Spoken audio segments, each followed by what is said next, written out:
Bismillahirrahmanirrahim. Alhamdulillah. Wassalatu wassalamu ala rasulillah wa ala alihi wa sahbihi wa man wala, amma ba'd. Sahabat-sahabat sekalian, selain nikmat, hidup kita tentu pasti akan diliputi dengan ujian, dengan cobaan, dengan musibah dari Allah subhanahu wa ta'ala. Hidup kita sudah pasti tidak akan melulu berpindah dari satu siklus kenikmatan kepada kenikmatan yang lainnya. Ada kalanya, ada masanya, ada waktunya di mana kita pasti akan merasakan kesusahan, pasti akan merasakan ujian dan cobaan. Kita tidak selamanya lapang, pasti kita pernah merasakan kesempitan. Kita tidak selamanya sehat, pasti kita akan merasakan sakit. Karena itu, rumus bahagia yang kedua yang disebutkan oleh Ibnu Qayyim al-Jauziyah rahimahullahu ta'ala adalah bersabar. Karena salah satu siklus hidup yang pasti kita lewati adalah siklus ujian itu tadi, siklus cobaan itu tadi. Kata Ibnu Qayyim al-Jauziyah rahimahullahu ta'ala, mihanun minallahi yabtalihi biha. Ya, salah satu siklus kehidupan kita adalah sekumpulan ujian, sekumpulan mihnah yang Allah ujikan kepada kita, yang Allah timpakan kepada kita. Dan dalam siklus ujian dan cobaan itu, fafarduhu fiha as-sabr. Kewajiban kita ketika menghadapi siklus itu adalah bersabar. Dan bersabar itu pasti akan membahagiakan kita.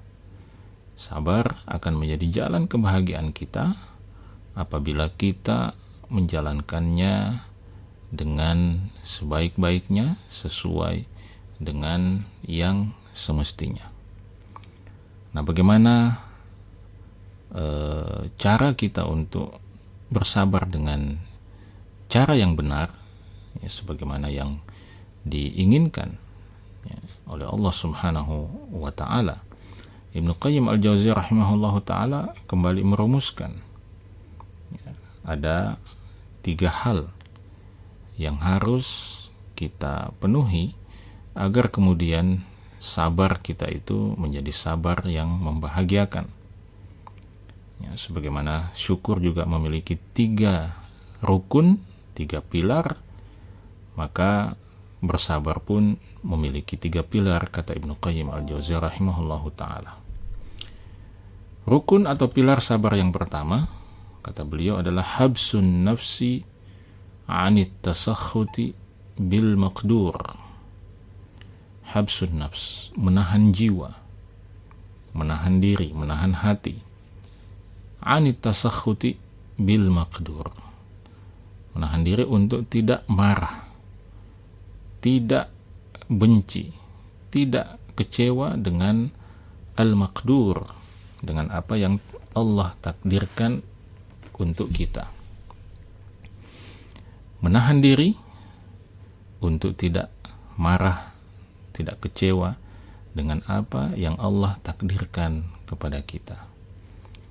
Nah, untuk bisa menahan diri agar kita kemudian tidak marah dan tidak kecewa terhadap apa yang Allah takdirkan, kita harus mencari alasan untuk itu. Kita harus mencari alasan untuk jiwa kita, untuk diri kita. Kenapa saya tidak boleh kecewa? Kenapa saya tidak boleh marah dengan takdir Allah subhanahu wa ta'ala? Nah, kalau Anda ditanya, kira-kira apa alasannya mengapa kita tidak boleh marah, tidak boleh kecewa dengan apa yang Allah takdirkan kepada kita? Sebelum Anda pusing dengan jawabannya, mungkin saya bisa menawarkan kepada Anda ada 2 alasan yang mungkin bisa kita renungkan, dan semoga itu bisa menjadi jawaban terhadap pertanyaan itu. Pertanyaan bahwa kenapa saya tidak boleh marah dengan apa yang Allah takdirkan kepada saya. Jawaban yang pertama, sahabat-sahabat sekalian, adalah karena kita adalah makhluk Allah. Karena kita adalah hamba Allah subhanahu wa ta'ala. Ya.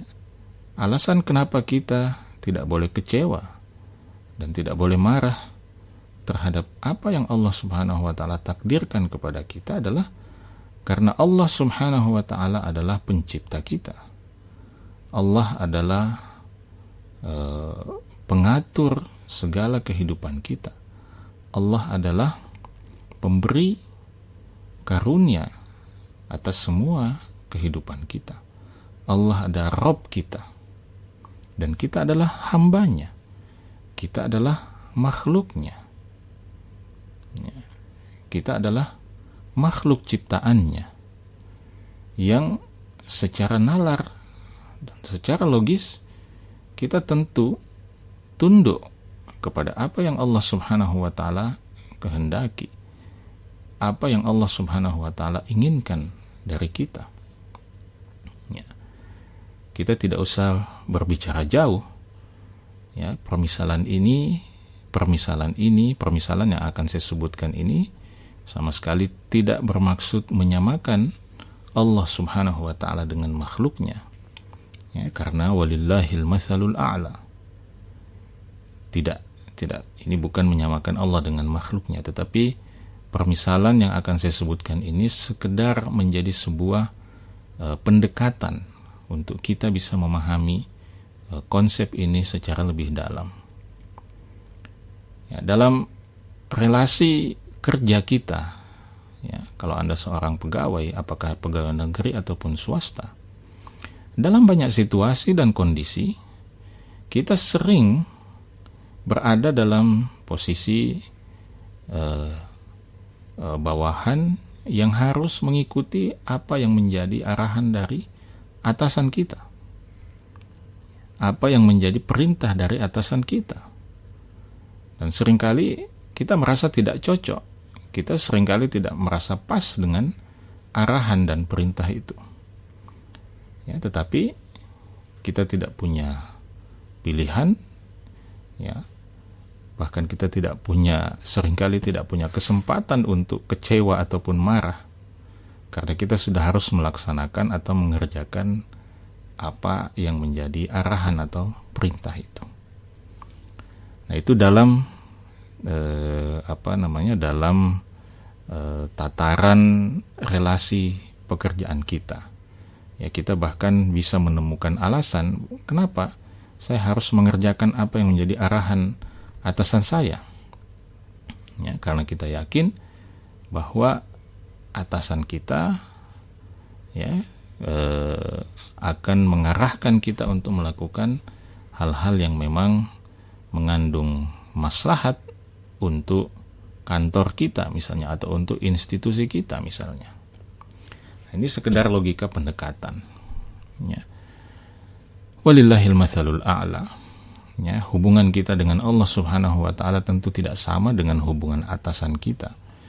Hubungan kita dengan Allah subhanahu wa ta'ala jauh lebih agung, jauh lebih besar, jauh lebih mulia daripada itu semua.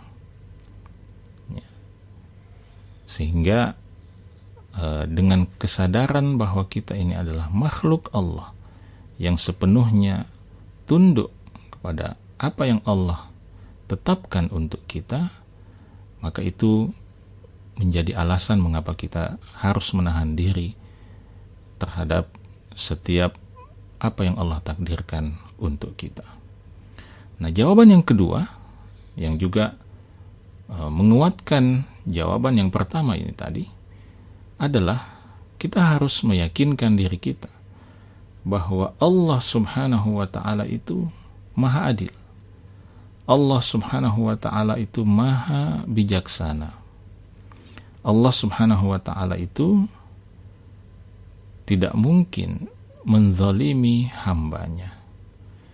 Nah, itulah perbedaan yang sangat signifikan antara Allah Subhanahu wa ta'ala dengan makhluk.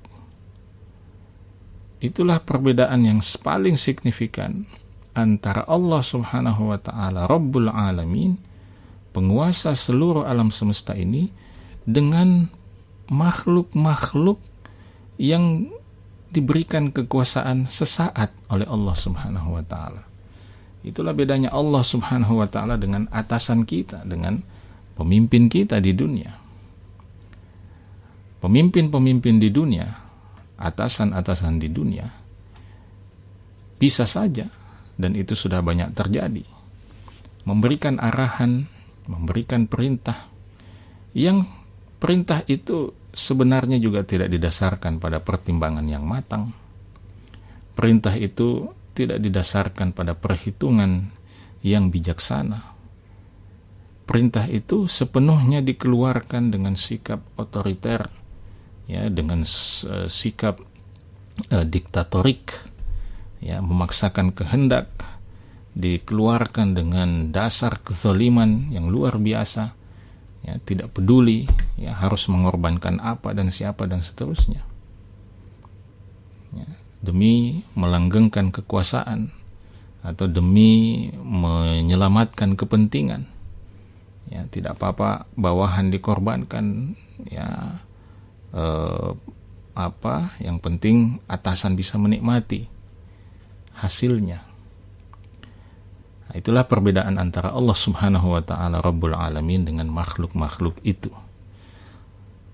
Allah Subhanahu wa ta'ala tidak mungkin menetapkan, menakdirkan sesuatu yang menzalimi hambanya. Allah Subhanahu wa ta'ala tidak mungkin menetapkan satu takdir atas dasar kezaliman itu.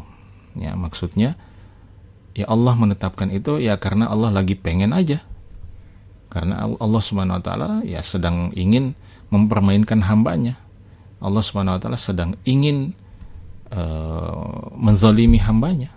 Ya, Allah Subhanahu wa ta'ala tidak pernah, ya, melakukan atau menetapkan takdir dengan dasar seperti itu. Kenapa? Karena Allah Subhanahu wa ta'ala maha bijaksana, Allah Subhanahu wa ta'ala maha adil, Allah Subhanahu wa ta'ala maha mengetahui, ya, maha mengetahui segala sesuatu. Nah, karena itulah setiap takdir yang Allah tetapkan untuk kita pasti didasarkan pada sifat-sifat kemuliaan Allah Subhanahu wa ta'ala itu. Ya, karena itu seorang hamba, ya, ketika dia mengalami satu ujian, satu musibah, ya, dan dia sadar bahwa dia adalah makhluk Allah, dia hanyalah hamba Allah Subhanahu wa ta'ala yang tunduk patuh pada perintah Allah, pada ketetapan Allah, dan dia yakin bahwa apa yang Allah takdirkan untuk dia ini tidak mungkin karena Allah zalim kepada dia. Apa yang dilakukan oleh hamba yang seperti ini? Alih-alih dia menyatakan kemarahannya kepada Allah, ya, alih-alih dia kemudian berteriak, ya, menyatakan protes kepada Allah Subhanahu wa ta'ala, dia justru apa? Dia justru kemudian menjadikan momentum itu sebagai momentum untuk introspeksi diri. Dia menjadikan momentum musibah, momentum ujian itu untuk muhasabah, untuk diam merenungkan, mencari tahu kira-kira apa yang membuat saya kemudian mendapatkan musibah ini. Dia tidak tinggal meratapi, ya, musibah dan ujian dari Allah Subhanahu wa ta'ala itu. Ya, bahkan kadang-kadang sebagian orang dengan sangat pedenya mengatakan bahwa kenapa saya yang harus mendapatkan ujian ini, ya Allah? Saya tidak pantas mendapatkan ujian ini. Ya, ini manusia yang tidak tahu diri, ya, yang terlalu pede, seakan-akan dia adalah manusia yang suci, Seakan-akan dia adalah manusia yang tidak pernah berbuat salah, berbuat dosa, sehingga dengan pedenya dia mengatakan kepada Allah bahwa saya tidak pantas mendapatkan ujian ini. Halo, ya, kalau istilah anak muda sekarang, ya siapa kamu? Ya, memangnya kamu siapa? Ya, menganggap dirimu tidak pantas menerima ujian dan cobaan dari Allah Subhanahu wa taala. Apakah Anda lebih mulia daripada Nabi Muhammad sallallahu alaihi wasallam? Apakah Anda lebih mulia daripada Nabi Musa alaihi salam? Apakah Anda lebih hebat daripada Nabi Ibrahim alaihi salam? Apakah Anda lebih hebat dari Nabi Nuh alaihi salam? Apakah Anda lebih hebat dari Nabi Adam alaihi salam? Apakah Anda lebih hebat dari para nabi dan rasul sehingga mengatakan bahwa Anda tidak pantas menerima ujian dan musibah dari Allah Subhanahu wa taala itu? Sementara manusia-manusia mulia itu, para nabi dan rasul, mengalami bertubi-tubi ujian, mengalami berbagai macam bentuk ujian dalam kehidupan mereka. Tapi mereka tidak pernah marah kepada Allah atas ujian itu. Kenapa? Karena mereka yakin mereka hanya hamba yang diciptakan oleh Allah, yang diatur hidupnya oleh Allah. Dan yang kedua, mereka yakin Allah tidak mungkin menzalimi hamba-hambanya. Semua ketetapan Allah itu didasarkan pada kemahaadilan, kemahabijaksanaan, kemaha pengetahuan Allah subhanahu wa ta'ala. Yang ketiga, ini tambahan, tiba-tiba saya ingat. Yang ketiga, kalau Anda ingin mencari alasan kenapa Anda tidak boleh marah atas apa yang Allah takdirkan, yang ketiga, Anda harus ingat bahwa hidup di dunia ini memang untuk itu. Episode kehidupan dunia ini memang tempatnya segala macam bentuk ujian akan kita rasakan. Ibarat kata, ini adalah waktunya kita ujian. Nanti pengumuman kelulusannya di akhirat. Sebagaimana kita dulu waktu sekolah ada momentum 1 pekan, di mana kita akan melewati momentum itu dengan ujian. Dan momentum ujian itu selalu singkat. Momentum ujian itu seringkali tidak lama. Kita belajar selama 4 bulan, tetapi ujiannya hanya sepekan misalnya. Nah, begitu juga dengan kehidupan kita ini. Ujiannya di dunia ini tidak lama. 60-70 tahun. Tetapi hasilnya akan kita rasakan untuk kehidupan abadi kita di kehidupan akhirat. Jadi sahabat-sahabat sekalian, itu kira-kira 3 alasan yang mudah-mudahan bisa selalu kita ingat dan selalu kita hadirkan ketika Allah Subhanahu wa taala memberikan ujian pada kita, musibah kepada kita, agar kemudian kita mempunyai alasan untuk menahan diri agar tidak marah, tidak kecewa kepada Allah Subhanahu wa taala.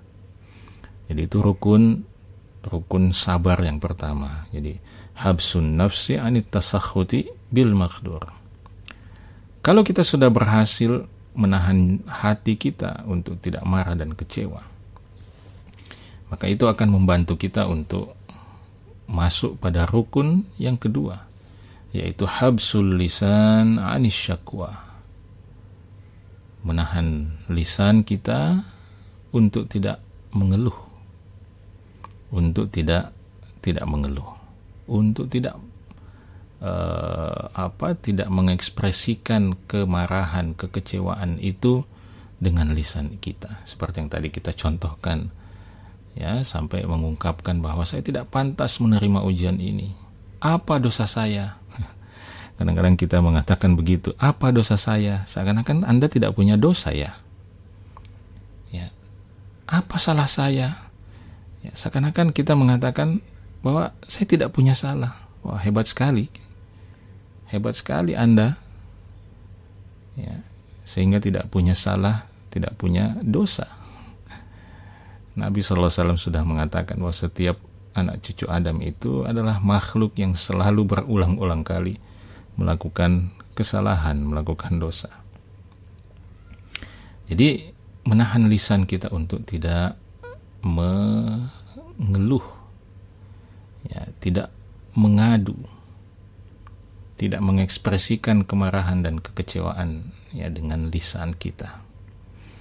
Karena pada dasarnya lisan itu adalah medium yang mengungkapkan apa yang menjadi isi hati kita. Ya, dia menggambarkan apa yang tersimpan di dalam hati kita. Maka kalau hati kita dipenuhi dengan kemarahan, maka itulah yang akan muncul di lisan kita. Tapi kalau hati kita, ya, dipenuhi dengan kesabaran, maka itulah yang akan terlihat pada lisan kita. Sehingga alih-alih kita kemudian marah, kita malah mengungkapkan ungkapan-ungkapan yang lebih membahagiakan hati kita, lebih menenangkan hati kita, dengan mengatakan misalnya inna lillahi wa inna ilaihi raji'un, sungguhnya kita ini milik Allah dan kita akan kembali kepada Allah. Atau dengan ungkapan yang juga biasa diucapkan oleh Nabi kita Muhammad sallallahu alaihi wasallam, alhamdulillahi ala kulli hal, segala puji bagi Allah untuk setiap situasi dan kondisi yang Allah takdirkan untuk kita, senang ataupun susah. Apalagi kita tidak pernah tahu, boleh jadi sesuatu yang tidak menyenangkan itu menjadi awal untuk kebaikan kita, untuk kebahagiaan kita. Nah, kalau kita sudah berhasil sampai pada tahap yang kedua, ya, pada rukun yang kedua ini, maka kita akan juga jauh lebih mudah untuk sampai pada tahap yang ketiga atau rukun yang ketiga, yaitu habsul jawarihi anil ma'siyah. Menahan diri, menahan seluruh anggota tubuh kita ini untuk tidak mengekspresikan kekecewaan, ya, dan kemarahan, ya, kita, ya, dengan melakukan hal-hal yang dimurkai oleh Allah Subhanahu wa taala, melakukan ekspresi kekecewaan dengan hal-hal yang mendurhakai Allah Subhanahu wa taala. Ya. Dan itu banyak contoh ekspresinya, ya.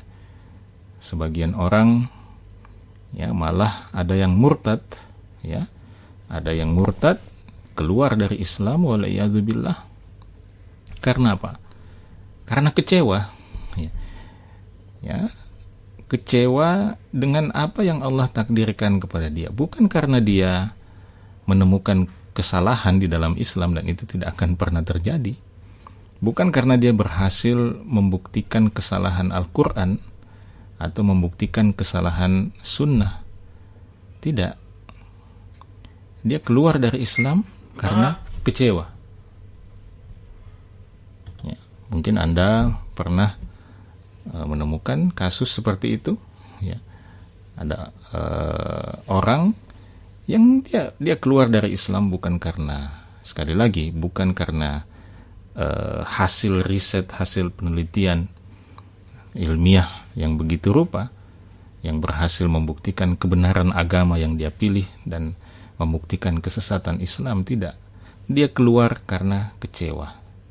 Kecewa karena cinta, kecewa karena dunia, kecewa karena yang lainnya. Ya. Anda juga mungkin pernah melihat satu kelompok agama tertentu, aliran tertentu, ya, yang mengaku sebagai Muslim, yang mengekspresikan, ya, kematian kematian cucu Nabi Shallallahu Alaihi Wasallam, ya, Al Husain bin Ali radhiyallahu taala anhu, dengan apa? Dengan meratap, dengan memukul-mukul diri, bahkan dengan menyiksa diri, menyakiti diri sendiri, ya, melakukan hal-hal yang menunjukkan mereka tidak menerima takdir Allah Subhanahu wa taala yang menakdirkan kematian Al-Husain bin Ali radhiyallahu taala anhuma. Nah, ini adalah cara atau bentuk mengungkapkan kekecewaan dengan fisik, yang sekali lagi itu hanya bisa terjadi seperti itu karena sumbernya dari hati memang sudah tidak menerima apa yang Allah Subhanahu wa taala takdirkan, sehingga dia tidak bisa menahan lagi anggota tubuhnya untuk mengungkapkan kekecewaan terhadap takdir Allah Subhanahu wa taala itu dengan ungkapan-ungkapan fisik, ya, dengan merobek baju, ya, dengan menampar diri sendiri, ya. Dan yang paling miris adalah seperti yang tadi saya katakan, dia ungkapkan dengan murtad, dengan keluar dari agama Allah Subhanahu wa taala. Seakan-akan dia ingin mengatakan kepada Allah, saya melawanmu ya Allah, saya kecewa denganmu dan saya akan melawanmu dengan cara seperti ini. Wal'iyadzubillah, wal'iyadzubillah. Ya muqallibal qulub, tsabbit qulubana ala dinik. Ya muqallibal qulub, wahai zat yang maha membolak-balikkan hati, tsabbit qulubana ala dinik, teguhkan hati kami untuk selalu berada di atas agamamu. Maka sahabat-sahabat sekalian, inilah 3 rukun sabar itu, yang kalau kita penuhi, insyaallah ta'ala akan mengantarkan kita pada sabar yang membahagiakan, sabar yang menenangkan hati kita. Dan itulah kesabaran yang bisa Anda temukan, bisa Anda saksikan, bisa Anda baca dari para nabi dan rasul, para sahabat-sahabat Nabi kita Muhammad sallallahu alaihi wasallam, para ulama salaf rahimahumullahu ta'ala, para ulama rabbani. Kita akan lihat bahwa mereka sabar menghadapi setiap ujian tanpa pernah mengeluh, tanpa pernah kecewa kepada Allah Subhanahu wa ta'ala. Kenapa? Karena mereka menemukan alasannya tadi. Kenapa saya harus kecewa? Ya, kenapa saya harus marah dengan apa yang Allah takdirkan kepada saya? Toh saya sudah tahu apa alasannya kenapa saya tidak boleh marah, tidak boleh kecewa dengan apa yang Allah takdirkan. Nah, orang-orang yang bisa memenuhi 3 rukun kesabaran itu tadi, itulah yang kata Ibnu Qayyim al-Jauziyah rahimahullah, fa idza qama bihal 'abdu kama yanbaghi, kalau seorang hamba itu bisa memenuhi 3 rukun kesabaran itu tadi, menahan jiwa untuk tidak marah, menahan lisan untuk tidak mengadu, tidak mengeluh, menahan anggota tubuh untuk melakukan hal-hal yang dimurkai oleh Allah. Kalau kita bisa melakukan itu, apa yang akan terjadi? Kata Ibnu Qayyim al-Jauziyah, inqalabatil mihnatu fi haqqihi minha. Luar biasa. Orang yang bisa memenuhi 3 hal itu tadi, kata Ibnu Qayyim, maka ujian yang dia terima itu akan berbalik menjadi karunia untuknya. Ujian yang terlihat begitu berat oleh orang-orang di sekitar kita, ternyata itu kemudian menjadi karunia bagi kita. Ya. Wastahalatil baliyatu atiyatan. Ya, bala, cobaan itu tadi akan berubah wujud menjadi apa? Menjadi karunia, menjadi nikmat dari Allah Subhanahu wa taala. Wasaral makruhu mahbuban. Dan musibah, ujian yang tadinya tidak kita sukai itu menjadi sesuatu yang justru kita sukai, menjadi sesuatu yang justru kita cintai. Kenapa? Karena kata Ibnu Qayyim al-Jauziyah, fa innallaha subhanahu wa ta'ala lam yabtalihi liyuhlikahu, karena sesungguhnya Allah Subhanahu wa ta'ala tidak memberinya ujian untuk membinasakannya. Wa innama ibtila'un liyamtahina sabrahu wa ubudiyatahu. Ujian itu Allah berikan tidak lain karena Allah ingin menguji seberapa besar kesabarannya dan seberapa besar penghambaannya kepada Allah subhanahu wa ta'ala. Kenapa? Kata Ibnu Qayyim al-Jauziyah rahimahullah, karena fa inna lillahi ta'ala 'ala al-'abdi 'ubudiyatan fi dharra kama lahu 'alaihi ubudiyatun fi sarra. Karena Allah subhanahu wa ta'ala itu menetapkan penghambaan, menetapkan kewajiban menghamba kepada makhluknya, kepada para hambanya, baik di saat susah maupun di saat hamba itu mengalami kelapangan. Maka hamba yang sejati, hamba yang akan merasakan bahagia adalah mereka yang bisa menjalankan jejak-jejak penghambaan itu tanpa peduli apakah dia berada dalam kondisi yang lapang atau dia berada dalam kondisi sempit. Tidak peduli apakah dia berada dalam kondisi senang atau dia berada dalam kondisi susah.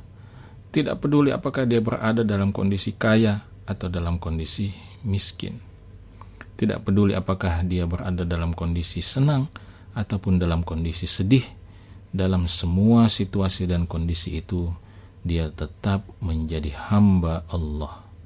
Hamba Allah yang selalu tunduk kepada Allah.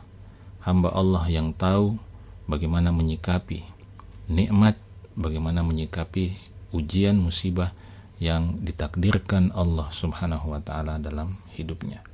Itulah rahasia kebahagiaan orang-orang soleh, rahasia kebahagiaan para nabi dan rasul, dan mudah-mudahan kita semua bisa meneladani jalan kebahagiaan orang-orang saleh tersebut. Semoga bermanfaat. Sampai bertemu dalam kesempatan lainnya. Assalamualaikum warahmatullahi wabarakatuh.